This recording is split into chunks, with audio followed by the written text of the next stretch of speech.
Good morning, everyone, and welcome to the webinar.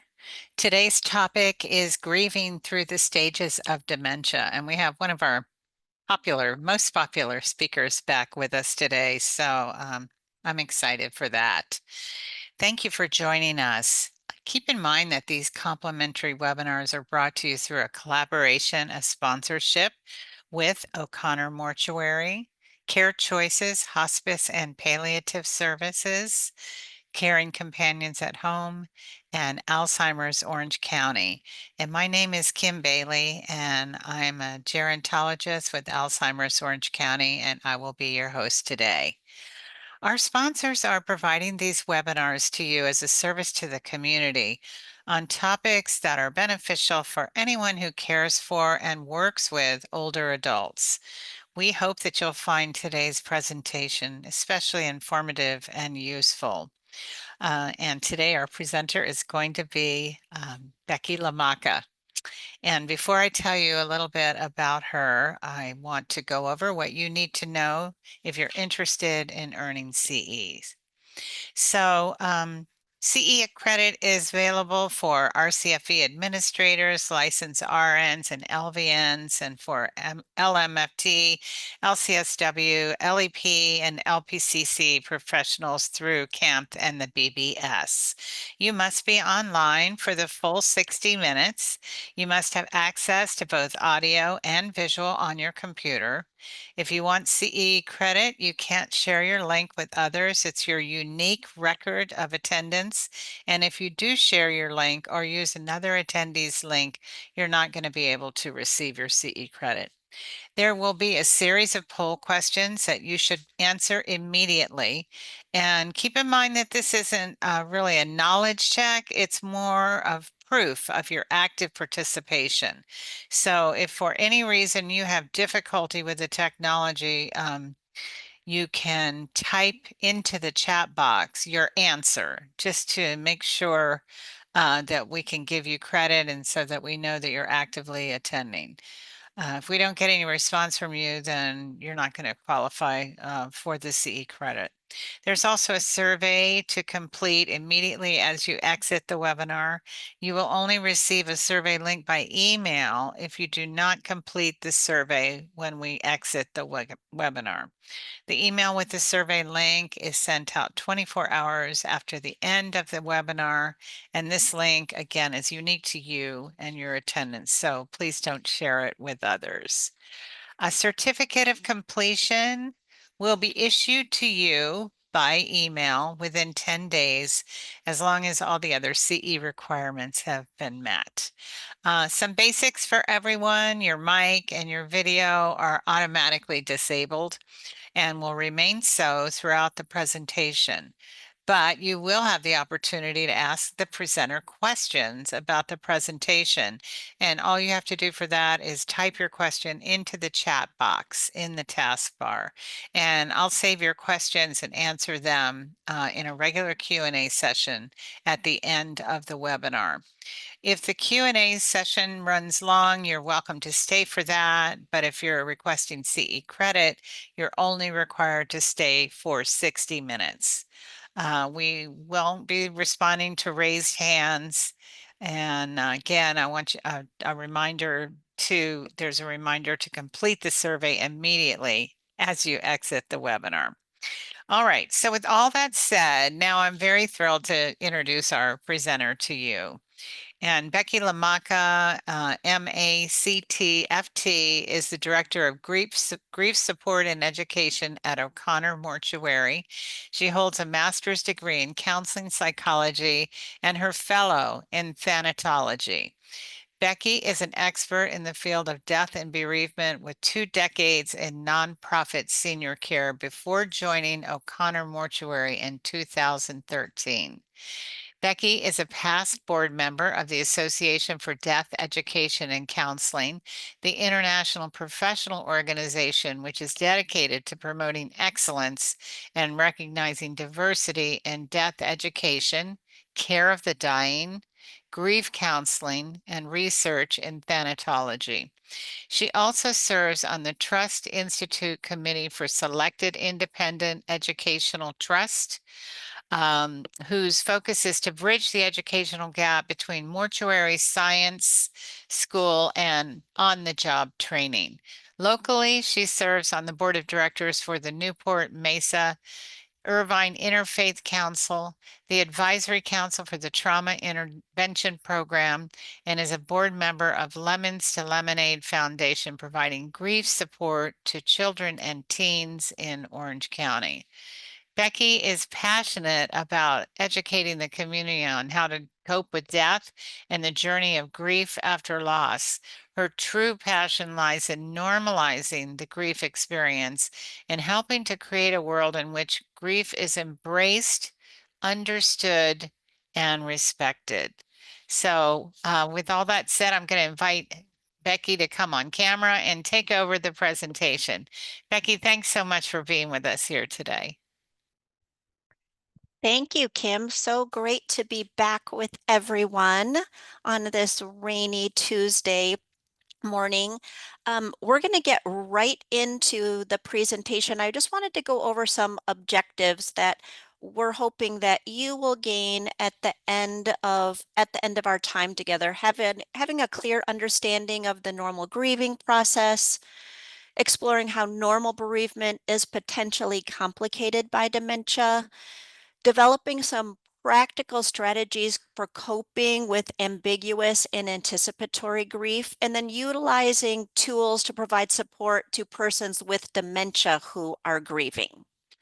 So let's get into it. Truths about grief. I will tell you as we walk through this time together today, I wish I could lay out a direct path for you, that if you do these certain things, you will be able to manage and you will be able to cope with your grief. Unfortunately, the truth about grief is that it is a very messy and a multifaceted process. One thing that we do know about normal grief is that closure isn't a thing. And we hear a lot in modern modern journals, modern society conversation about finding closure. And the truth about grief is we never really find closure because we never stop grieving this loss.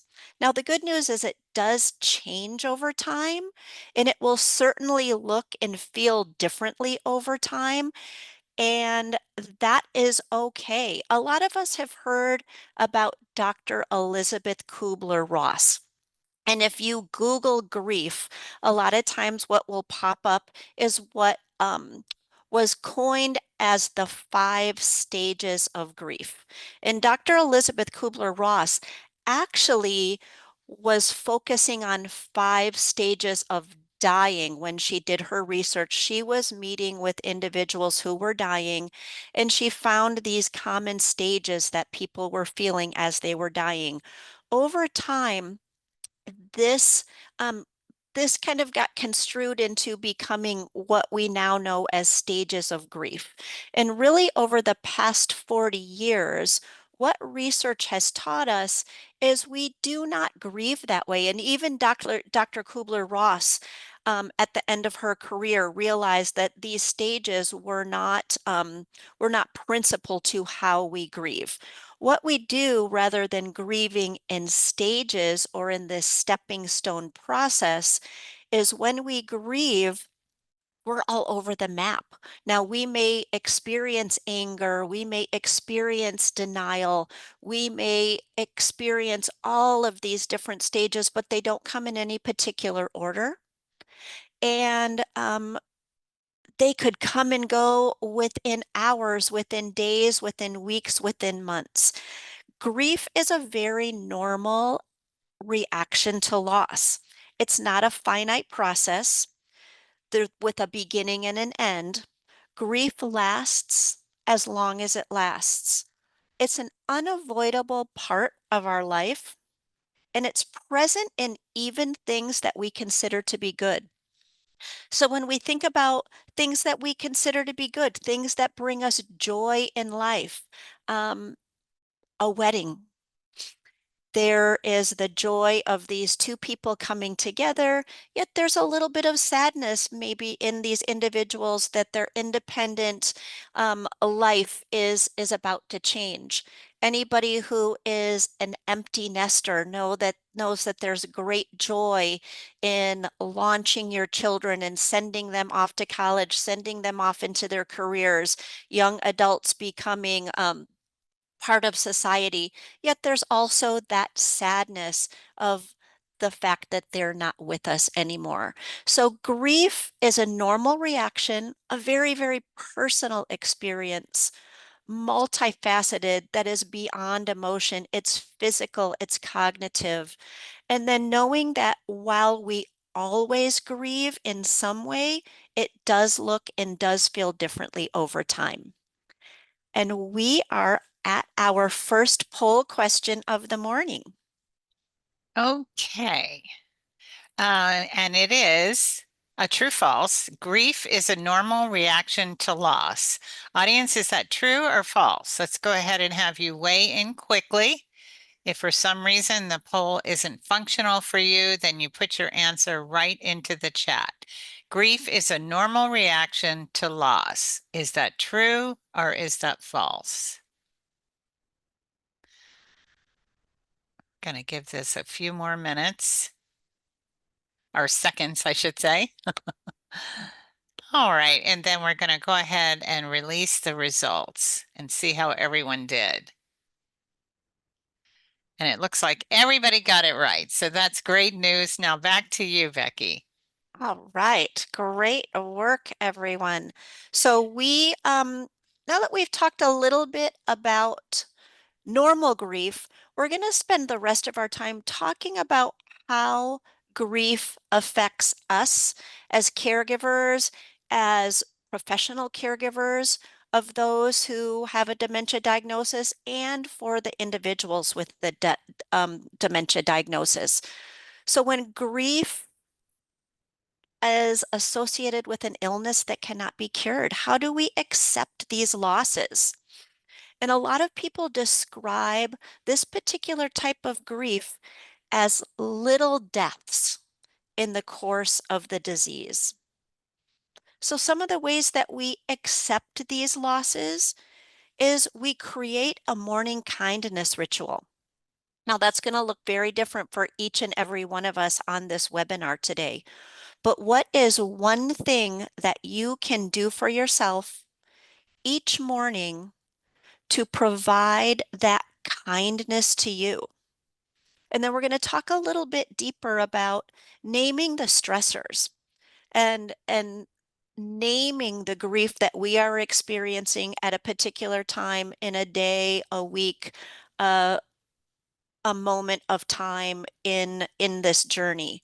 And then the importance of social connections. You're going to hear this a lot, that as we grieve and as we focus on grieving these losses associated with dementia, the importance of social connections. And that's something that we see so often with caregivers, is that they become very isolated because of the stressors that they are experiencing. And we're going to talk about how we can continue to build those social connections. So, what is anticipatory grief? Well, anticipatory grief is just like it sounds. We're anticipating, right? It's grieving preceding a loss.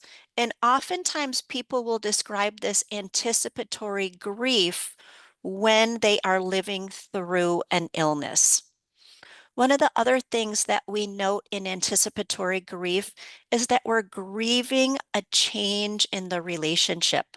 So you'll notice throughout the presentation today that we're going to talk a lot about grieving what I term non-death losses. So grieving who this person once was, grieving the relationship that has changed from what it was to what it is now, and then grieving the pain of watching this person that we care so much about suffer. So anticipatory grief can be a worrisome cluster of problems. it can be exacerbated for people with a disposition to anxiety, with um, people who have low social support, for people who struggle with their spirituality, especially in the face of their person's suffering. And it can be exacerbated for people who have a high degree of dependency on the person with dementia. So, this anticipatory grief, again, grieving all of these things that are leading up to and preceding a death loss. So, what are some practical strategies for coping with this anticipatory grief? Well, one thing we can give ourselves is time, and utilizing this time to educate ourselves, understanding what is coming down the pike may actually help you feel in control, feel a little bit more in control. And we're very fortunate to have Alzheimer's Orange County as a wonderful resource. You're on this webinar, so I know you know about them. And if you are struggling to educate yourself, I really recommend you go onto the website, you make a phone call, you find the resources that are free to you and available to help you educate yourself. And then storytelling. Well, why would we say storytelling can be a practical strategy as we're trying to cope with this anticipatory grief? Storytelling can create moments of joy. So, in these moments where we are feeling despair and we're feeling overwhelmed and we're feeling that, oh my gosh, this is just getting tougher and tougher as time goes on, we find these little moments of joy throughout the chaos. And then it also helps us process our emotions.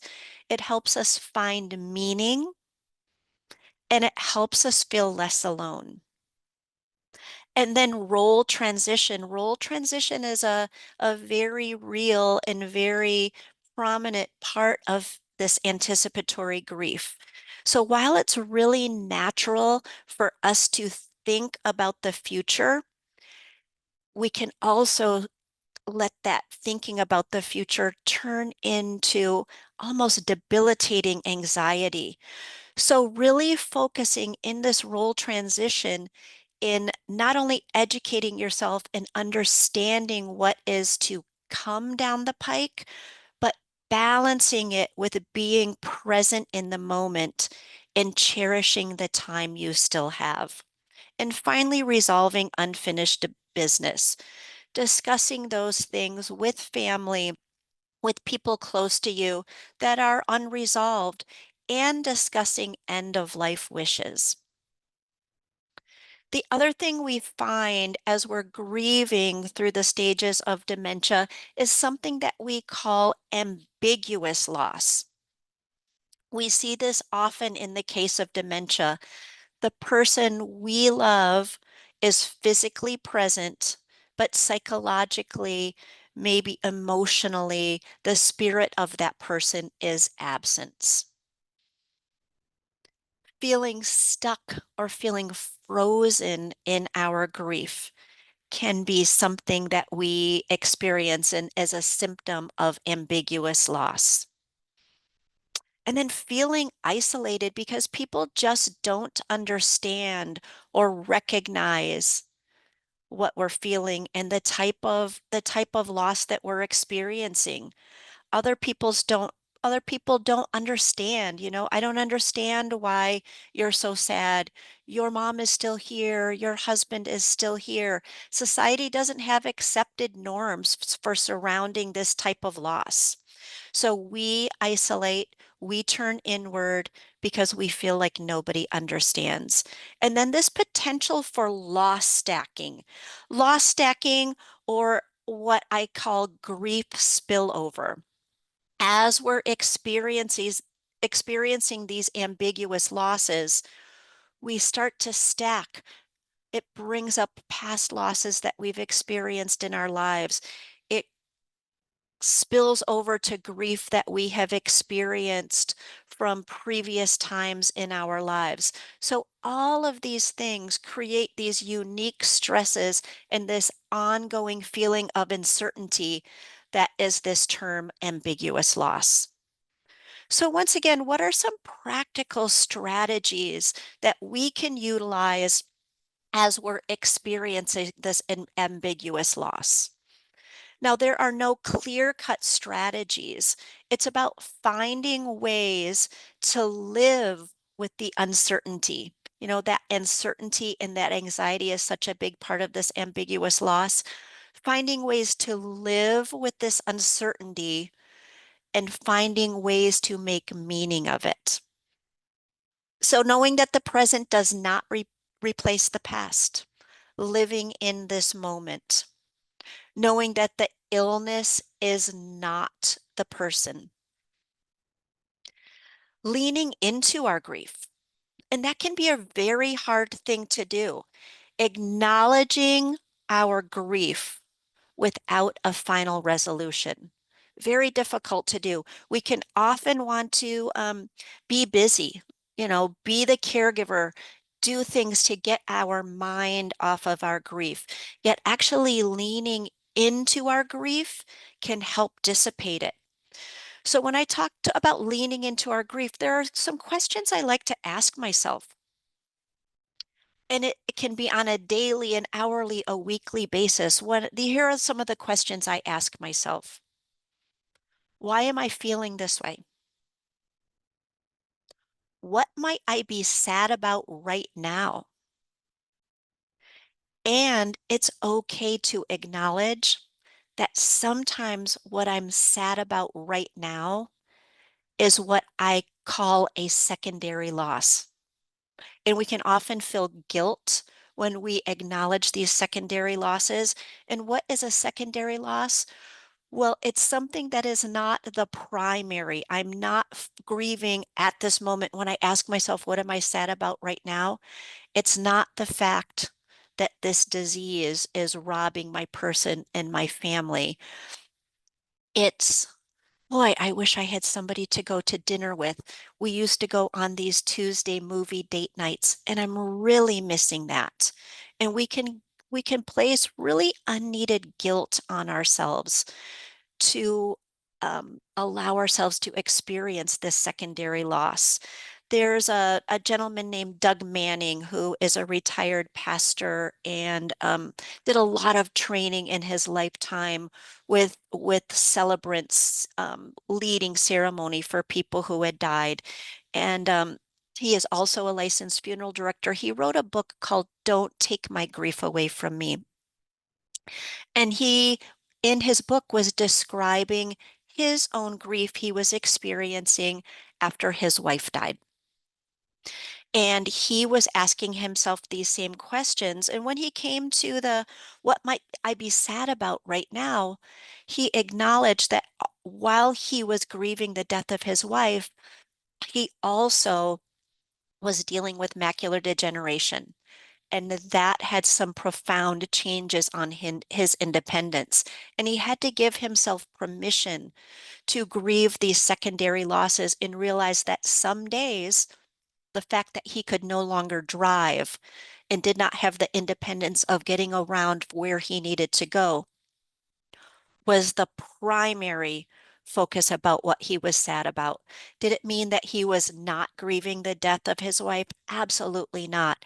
Yet helping, allowing himself to recognize that the secondary loss was something that was very significant at that moment. And then the third question, what unexpected loss has this week brought me?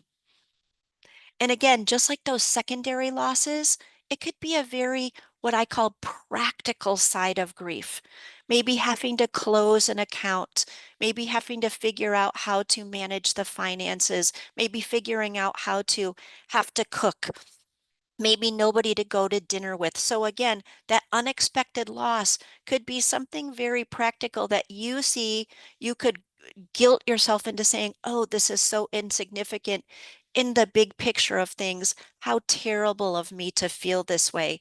But allowing yourself to lean into this asking yourself these three questions and then not placing judgment on yourself. And then being open to the relationship being different from how you knew it, adjusting to the new reality. The relationship will change over time. Again, no clear cut strategies, but finding ways to live in the here and now in this uncertainty.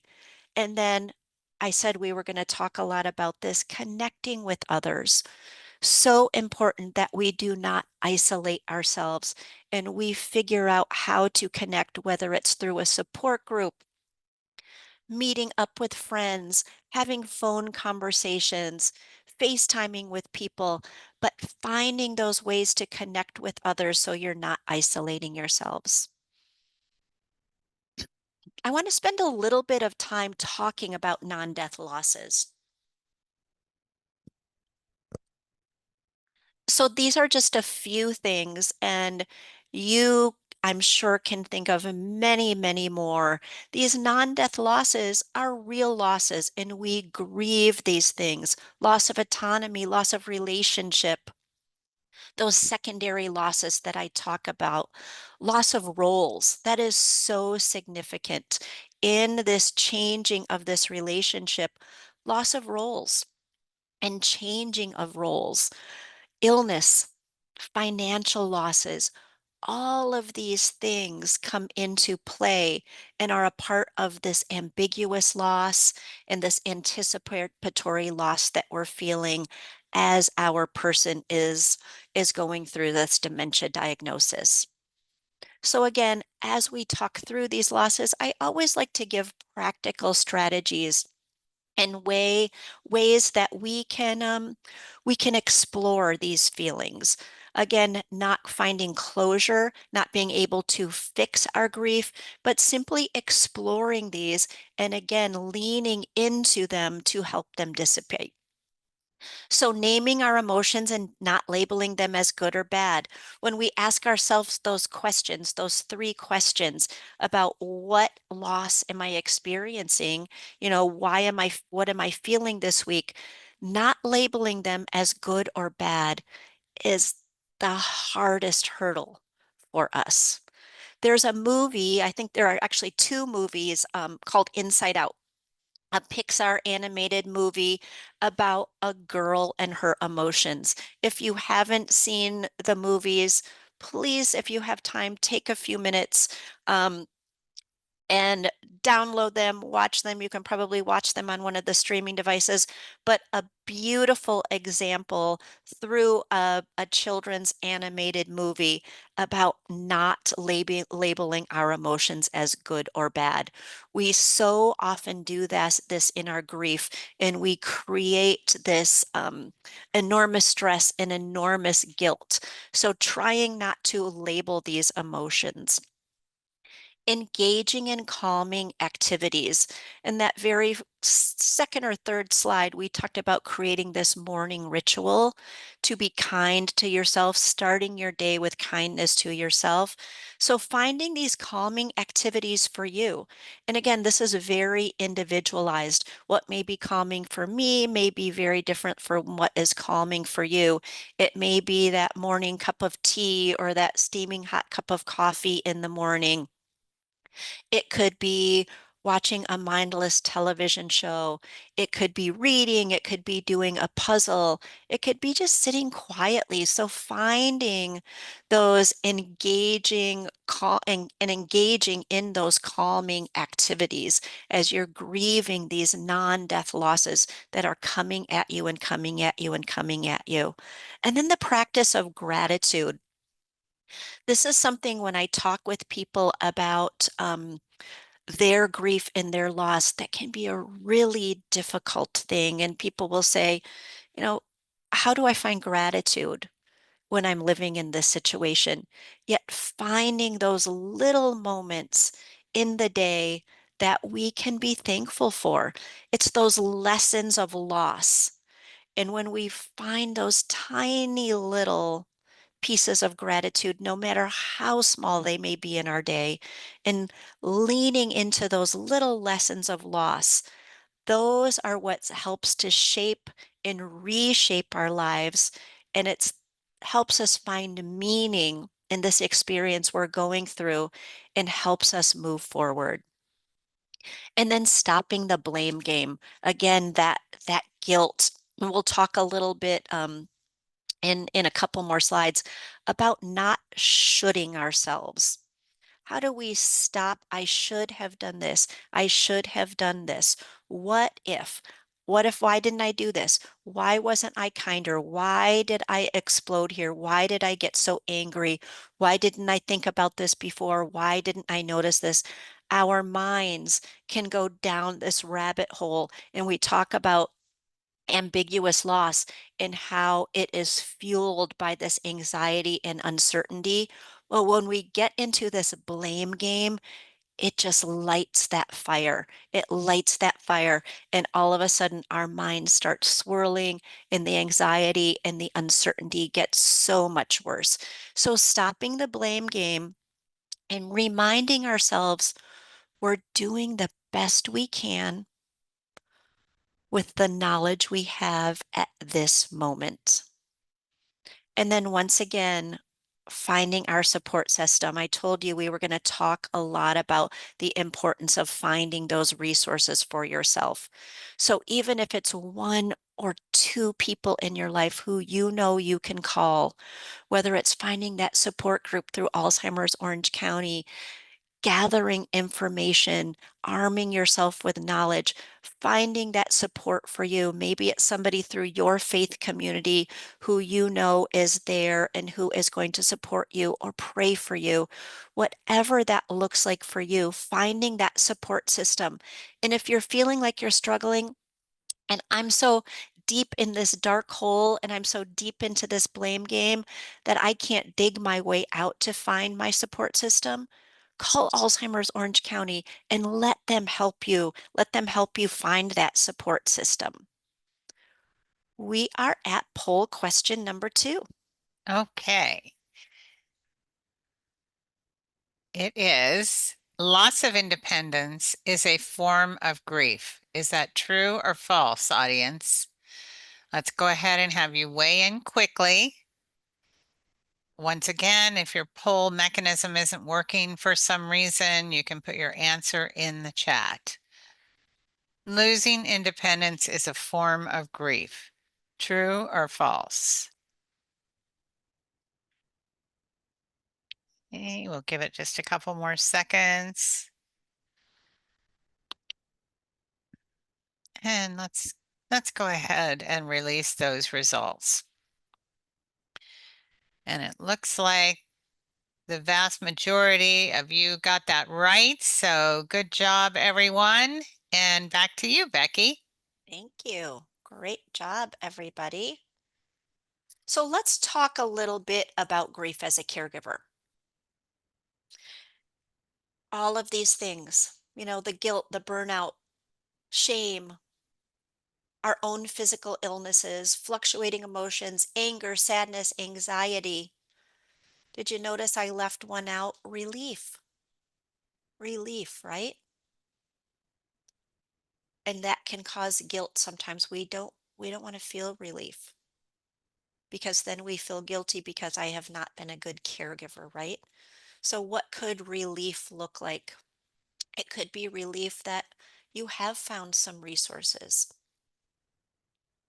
Maybe there's anger and sadness that your person is no longer able to be at home anymore, but also a sense of relief that you know your person is being cared for in a way that is going to make he or she the safest and have the best resources available. So all of these things that we're feeling as a caregiver are forms of grief. And this physical illness, as caregivers, we can feel our grief through our physical bodies. I have a friend whose mother is ill.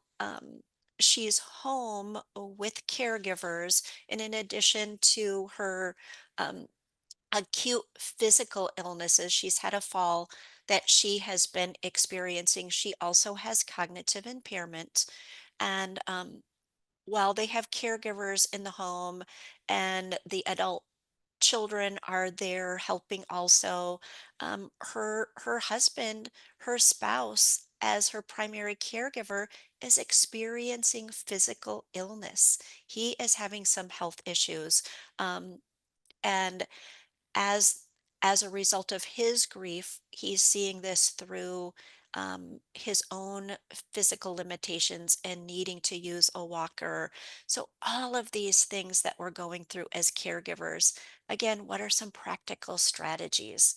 Well, I talked a little bit 2 slides ago about not shoulding ourselves, right? We experience a lot of should haves as caregivers. And sometimes we may try to distract ourselves from the emotions we're feeling. We may try to keep ourselves busy. We could say, I should have done better. I should have done this. Really take a step back. And as I said 2 slides ago, try not to should yourself. Taking time to care for you. And I know you hear a lot about the importance of self-care, and we have to put on our oxygen mask first, and we can only be as good as we are if if our tank is full. But taking time for you is sometimes more than that personal care and those taking those long walks. Sometimes it's acknowledging the shadow of our own grief. So just like a small child who's afraid of his or her shadow, sometimes we have to tell ourselves, it's okay. It's just my shadow that I'm seeing. So taking time to care for you, again, leaning into that grief, and then respite as a necessity, not a luxury. We have to give ourselves time so that we can be there for our person.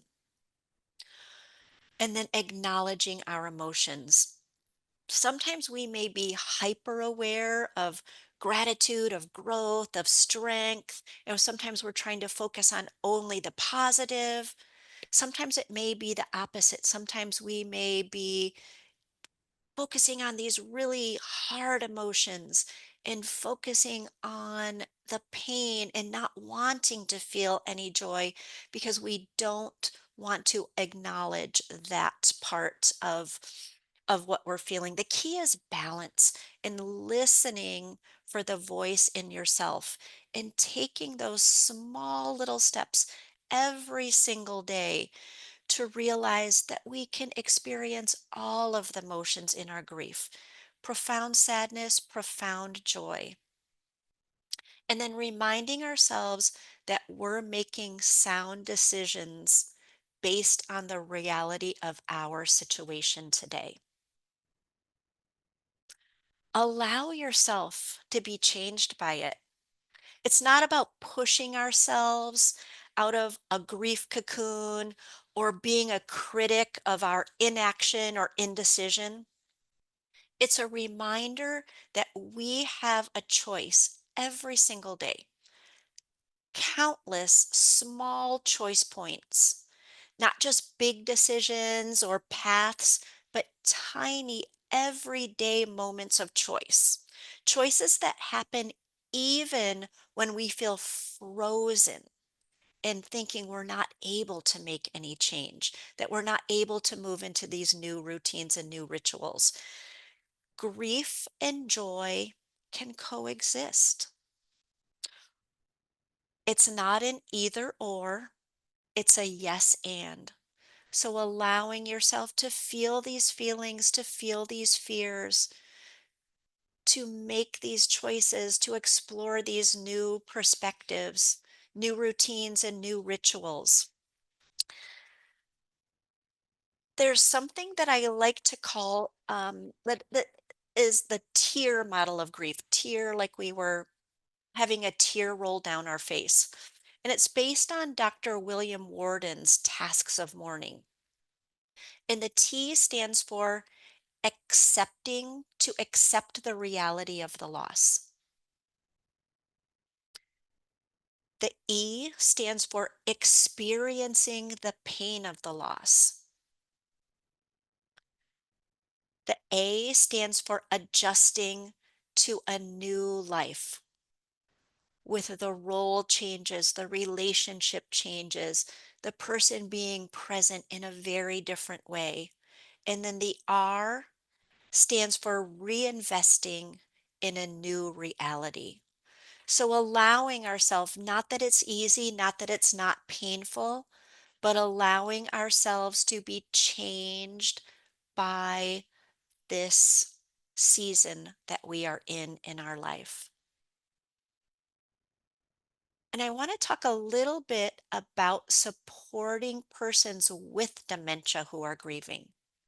So, again, depending on where they are in their cognitive decline, they're experiencing all of these things: loss of mobility, loss of sense of worth, maybe loss of home if they're having to leave their home and go into another home, a care community, agitation and restlessness, loss of dignity, and then also experiencing death losses. So, dementia complicates their ability to realize and accept all of these losses.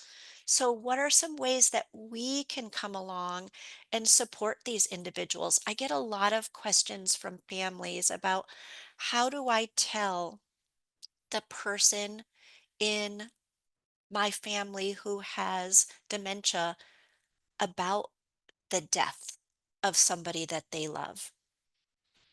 And what we talk about is try to answer the question as honestly as possible. Use clear language, using the word died versus passed away or gone on or moved on. Being honest and trying not to protect the person from the truth. Considering involving the person with dementia in funeral planning if appropriate, and accepting how they want to talk about the person who has died, responding to the emotions under the words. So, telling the news as soon as possible, letting the person with dementia know that you're too emotional and you are also grieving, choosing a time to talk with the person when they are the most rested, using short and simple sentences, answering any questions as honestly as you can, trying to support them, maybe with physical touch, such as a hug or holding hands, if that's appropriate. Sometimes speaking in the past tense when you're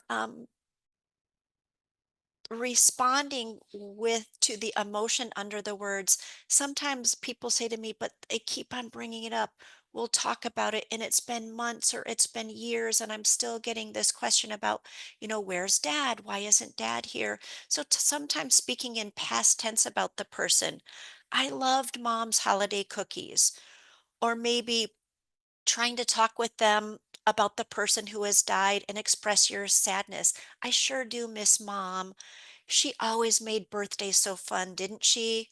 And then bring out pictures and go into storytelling. Gosh, remember this time? Remember this? Accepting how the person with dementia may or may not want to talk about it.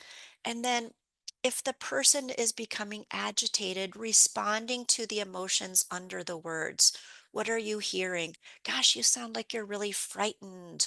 Or let me help you with that. Or you must be really missing her. Tell me what you're missing most. If the person is unaware or not distressed, then maybe not needing to bring up the reality of what has happened and looking for patterns.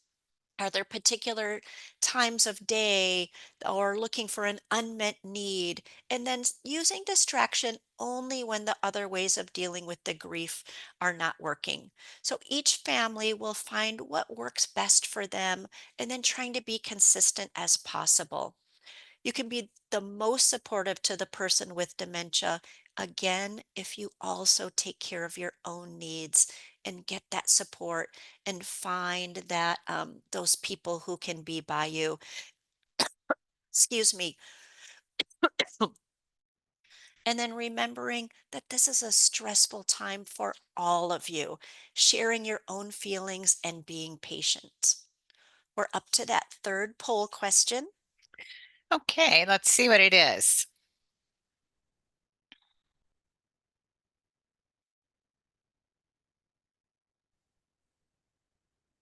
Okay, Lauren, can you release the poll? Ah, it won't let me. Oh, here. There we go. Did it? Oh, thank you, Lauren. You should always protect the person from the truth. Is that true or false? You should always protect the person from the truth. Let's go ahead and have everybody give your answer. Give it a few more seconds. You should always protect the person from the truth. All right. I think everybody's had a chance to weigh in. Let's go ahead and release the poll. And it looks like almost everyone got that right. Good job, audience. And back to you, Becky. All right, thank you.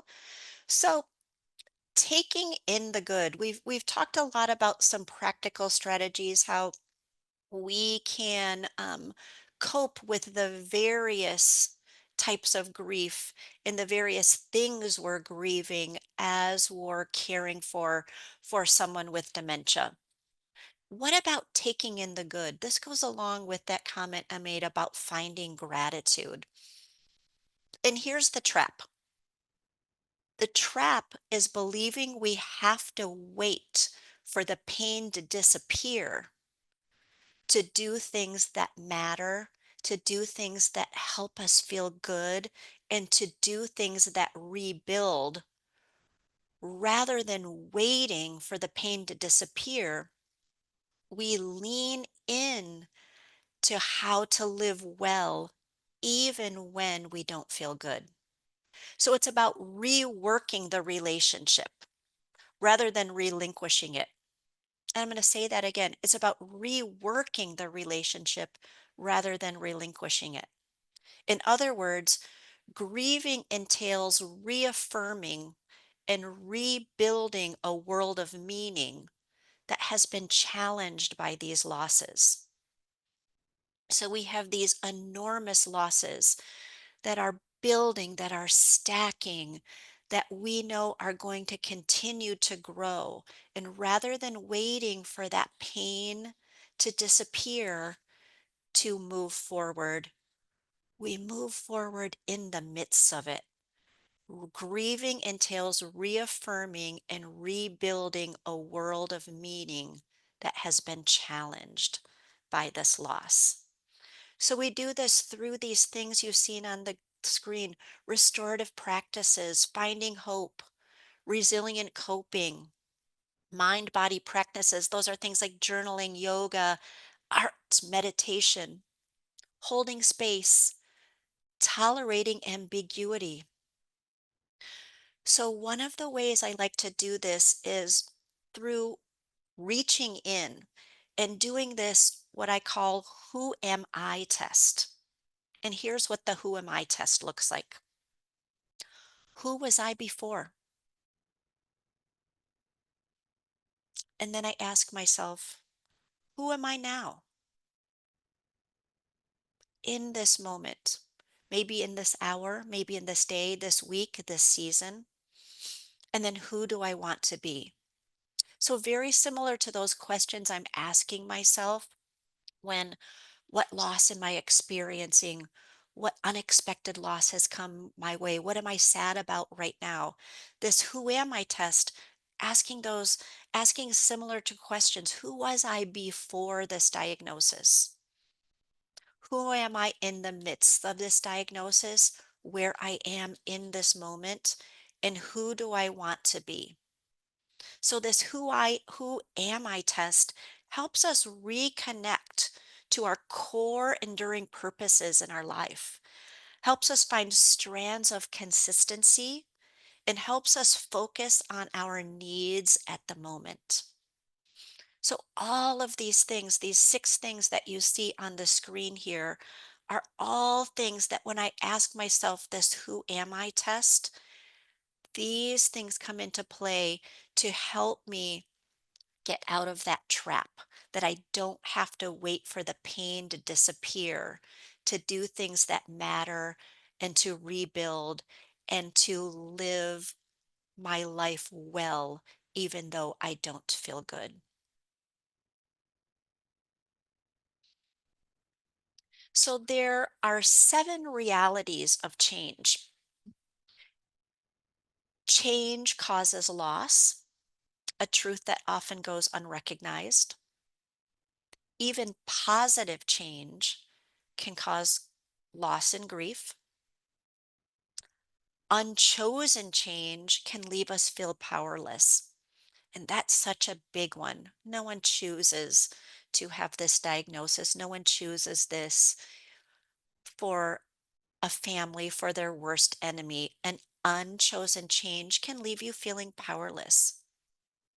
Changing our lifestyle often means losing friends. Others may expect you to be who you were when that person no longer exists. Again, who was I and who am I now? Grieving the loss of before you. So, right, that anticipatory grief and knowing you're not, but still may be searching for who you are. I'm not who I was before. I'm not sure who I'm going to be at the end of this journey, and I'm trying to figure out who I am right now. So, restorative practices. What can I do to figure out who I am at the moment and work toward who I want to be? Finding that hope, those little gratitudes in every single day. Maybe it's getting my foot onto the floor and out of bed every morning. Maybe it's having a glimmer of, gosh, that smile, that laugh, that's the person, that's the person. I remember that. Resilient coping. Again, not waiting for the storm to end, but finding ways to cope and to move forward and to find joy in the midst of the chaos and the uncertainty and the grief and the storm. Mind body practices. What can I do? What are my morning rituals that I am doing to care for myself every single day? Not as a luxury, but as a necessity. And then holding space for ourselves, finding time to lean into our grief without judging our feelings as good or bad, simply allowing them to be.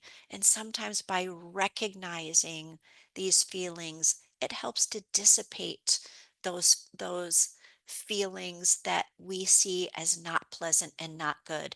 And then tolerating the ambiguity, knowing that we don't know what tomorrow may bring. We're going to arm ourselves with as much knowledge as we can, with as much support as we can, but also knowing that we're not sure what tomorrow is going to bring. We're not sure what the next month, what the next year is going to bring. So allowing ourselves to sit in this moment and be in this moment, even though we don't know what the future may hold. So I love this slide at the end. We don't fight the wave, we learn to surf it. I want to leave a little bit of time for some Q&A. I know Kim has the questions in the chat. So Kim, if people have questions, comments, concerns, I did see one raised hand in there. Yeah, we do.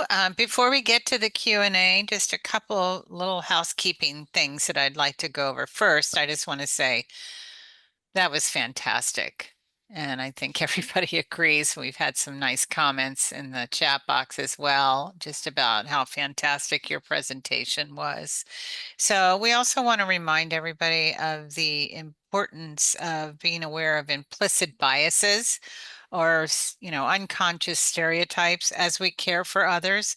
A best practice is a person-centered approach where we view each person that we care for as an individual with unique needs and preferences and treat them with dignity and respect, even when they're very different from ourselves.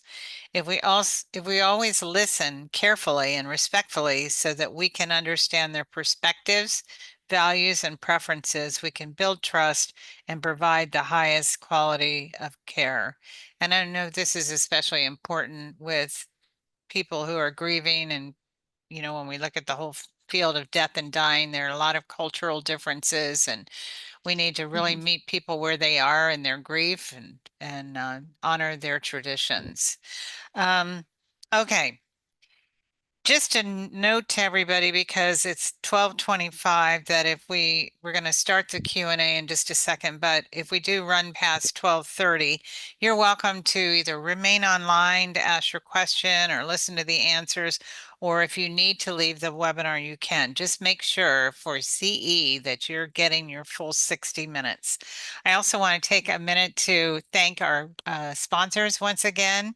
Becky's company, O'Connor Mortuary, Care Choices, Hospice and Palliative Services, Caring Companions at Home, and ALS OC.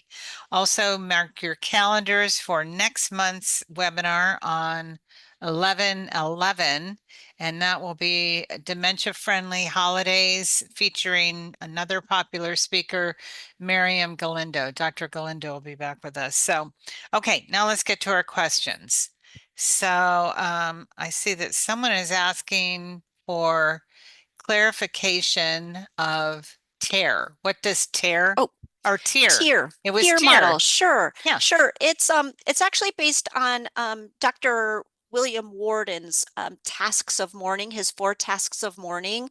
And the TIER model is just a acronym way to remember those. So the T stands for to accept the reality of the loss. E stands for experiencing the pain of the loss. A is adjusting to a new life. If the person has died, we talk about adjusting to the new life without the person in it. As we're caring for somebody with dementia, it's adjusting to that new life with that relationship in a new, changed way. And then R is reinvesting in the new reality. So this is a way that we naturally explore grief. So yes, the tier model of grief. And Kim, you said something that is so important when we talked about person-centered care, and not only for the person with a dementia diagnosis, but a wonderful way to look at each of us as we're grieving too, and giving ourselves that person-centered care, that it's not a one-stop shop and a one-size-fits-all.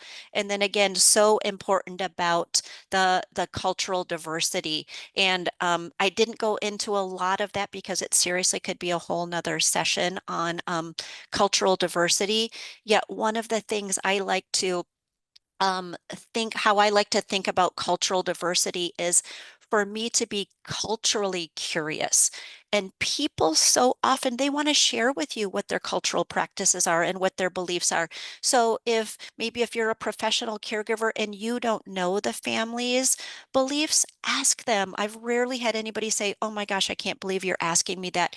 Usually they're so glad that you are curious and you want to know and you want to support them in that way. So Sounds like it might be a good topic for a future webinar, Miss Becky. could be, yes. All right. Please remind us, what was the name of the pastor who wrote a book? Oh, Dr. Doug Manning. And the book is Don't Take My Grief Away from Me. Okay, good. Great. Let's see what else I have. What should professionals look for when supporting clients showing signs of anticipatory grieving? Great question. Great question. I think we're wanting to look for that uncertainty.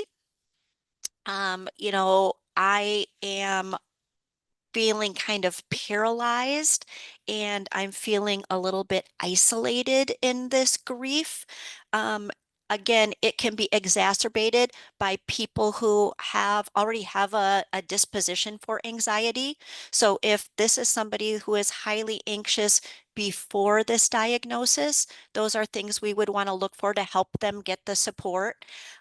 If they do not have social support, maybe it's somebody who is caring for this individual and there isn't a family system in place. Maybe they are maybe the only individual. So that's something that I would look for again to help them connect with that social support and those resources that they may need. And then also looking for somebody who has a really high degree of dependency on the person with dementia. So maybe this person, again, when we talk about those role changes and the relationship changes, maybe the person with dementia was the one who kind of ran the household. So I would be looking for those types of things and then getting the support. Who's the first organization I would call? I would call Alzheimer's Orange County to say, hey, let's set up a consultation. Can you help get some systems in place? But again, that anticipatory grief is grieving preceding the loss, all of these things that are leading up to up to the death. Great. And on the heels of that, let's have you look at what happens after the loss. So how do we help caregivers transition from caregiving to non-caregiving after they Yeah. lose their person? Because I Yeah, know that's a huge void for people. They that don't is a anticipate huge it. void. Exactly. So when a death loss has occurred, a lot of these practical things that we talked about, these coping strategies that we talked about, they apply to the death loss as well. Again, finding that support, asking yourself, what may I be grieving today? Because so many times when we have experienced the death of the person that we have cared for so long, we're grieving the change in our own role. Gosh, this has been my world for months and for years, and now all of a sudden as this caregiver, I've lost my identity. I don't know who I am anymore. I've defined myself as a caregiver for so long. Who am I? So finding ways to explore who am I? Those questions, that who am I test. Who was I? Who am I right now? And who do I want to become? Again, support groups can be so beneficial. Research is finding that even more so than professional counseling, the support of that peer-to-peer group is invaluable because it helps us not feel so isolated and helps us realize, wow, maybe I'm not going crazy. Maybe this is normal for me to feel this way. I know even in some of our programs, Becky, our social engagement program, once the death loss occurs, caregivers will call me and say, can I still come, to the events? Because these are now this is my friend My group. people, yeah, Of these are my course. And so people. the answer is yes. And same for support groups. New members can benefit from the sage wisdom of what we call alumni members. So, Absolutely, yeah. absolutely. And what a So, sense of purpose too, to know that you are helping somebody who is on the journey, who is at a different point than you're at. absolutely. Well, that is the end of the question. So that brings us to the conclusion of the webinar. And again, we want to thank you, Becky, so much for sharing your time and expertise with us.